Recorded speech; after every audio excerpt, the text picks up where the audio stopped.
Bonjour, je m'appelle Arnaud Coulon, je suis le directeur formation et digitalisation RH du groupe SGS France. J'ai intégré SGS il y a 2 ans et demi environ en tant que Digital Learning and Development Manager et mes fonctions ont un petit peu évolué.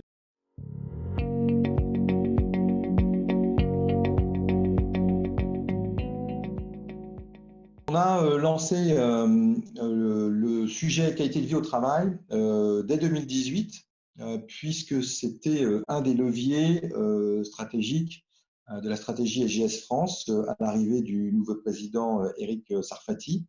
Et donc, j'ai eu l'occasion, moi, de piloter un groupe de travail sur la qualité de vie au travail, qui nous a amené assez rapidement à définir quelques axes d'intervention et dont notamment la mise en place d'un baromètre qualité de vie au travail. Ce sont des baromètres, vous le savez, qui sont assez lourds en termes d'instruction, de distribution, d'analyse et d'exploitation de données. Et donc, notre objectif, c'était de le réaliser quasiment tous les 2 ans pour pouvoir suivre un petit peu l'impact des plans d'action qui pourraient en découler. Et puis, tout de suite, nous est venu aussi à l'idée, à l'esprit, l'idée de mettre en place quelque chose qui soit plus de l'ordre du monitoring continu, afin, par exemple, de pouvoir accompagner des projets de réorganisation ou de transformation.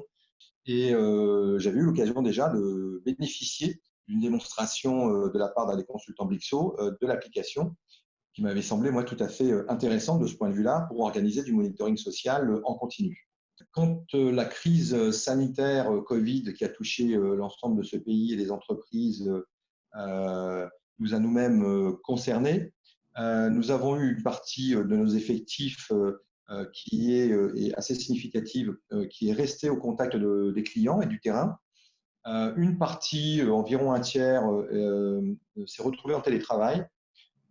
Et donc, c'est tout de suite imposé à nous la nécessité alors, à la fois de garder le contact avec nos salariés, bien sûr, et puis d'identifier éventuellement les situations individuelles et ou collectives qui pourraient être sensibles.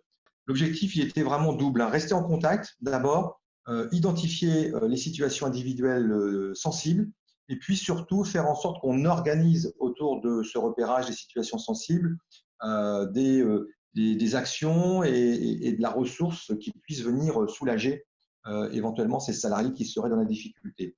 Et de ce point de vue-là, on s'est dit qu'il nous faut absolument disposer d'un outil qui nous permette de lancer des enquêtes flash régulières de manière assez simple et avec une exploitation rapide des résultats. Et je dois avouer que de ce point de vue-là, Blixo a répondu à la fois nos objectifs et nos attentes en termes de mise en œuvre rapide, de facilité d'exécution et d'exploitation des résultats, puisque nous avons pu lancer 4 enquêtes Pulse successives grâce à Blixo et mobiliser assez rapidement environ un gros tiers de nos salariés en termes de répondants et toute notre ligne managériale pour pouvoir, sur la base de ces enquêtes et des résultats qu'on exploitait chaque semaine, organiser des modes d'action pour venir soulager ces situations individuelles et ou collectives qui auraient pu poser problème. Et puis, donc, cette enquête Blixo, ces enquêtes Blixo nous ont permis de faire un peu le mapping business par business.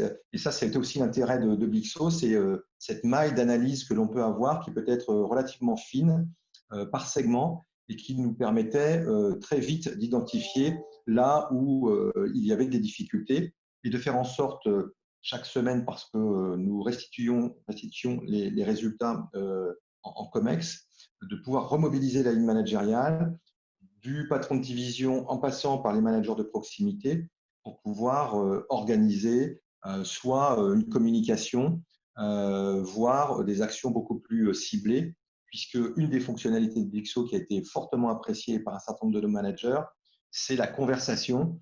Bien que les enquêtes soient bien entendu anonymes, Blixo permet de répondre au verbatim et donc aux commentaires, aux interrogations qui étaient notifiées par l'ensemble des répondants sur les questions qui étaient posées.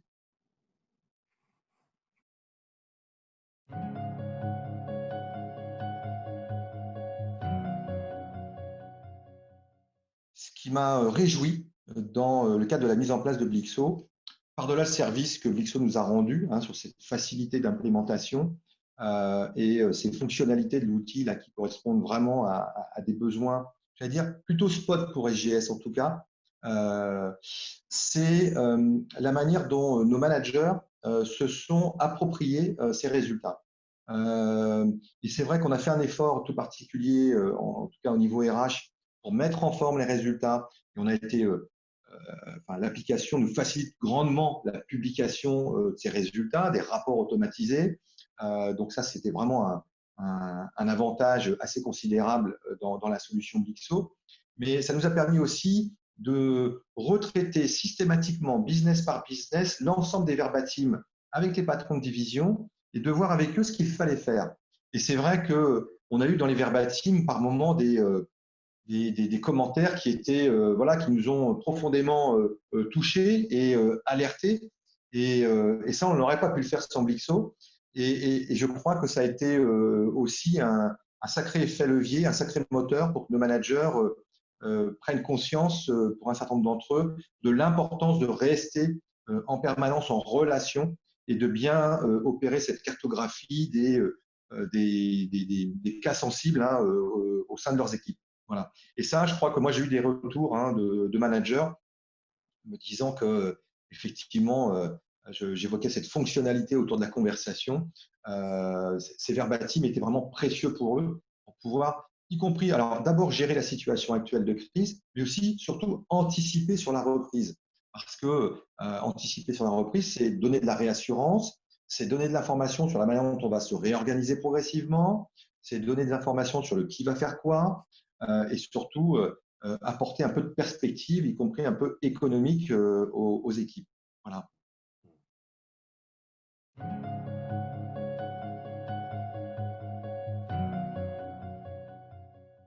Ce que je souhaiterais dire à mes pairs dans d'autres entreprises qui sont eux-mêmes probablement très engagés en matière de qualité de vie au travail, dans leurs organisations, je pense que voilà, par-delà certains artifices, je vais être assez direct sur le sujet. Je pense notamment à ces Chief Happiness Officer que l'on voit éclore ici ou là, et où ces actions un petit peu de ripollinage ici ou là.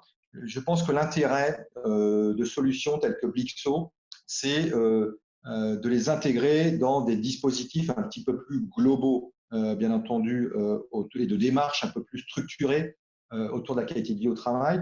Blixo est un levier d'intervention très, très intéressant, mais qui doit s'inscrire dans une sorte d'écosystème qualité de vie au travail beaucoup plus charpenté, beaucoup plus élaboré. C'est une brique parmi d'autres, mais une brique indispensable néanmoins. Et je le redisais, on est sur des sujets complexes en matière de qualité de vie au travail.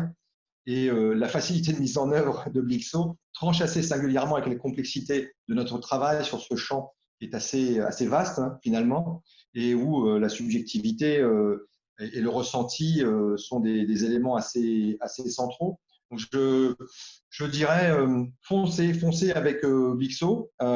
C'est une solution très efficace. Ça ne résoudra pas tous les problèmes, bien entendu, mais quoi qu'il en soit, c'est une brique et une composante, de mon point de vue, assez incontournable dans une démarche qualité de vie au travail et dans un dispositif structuré.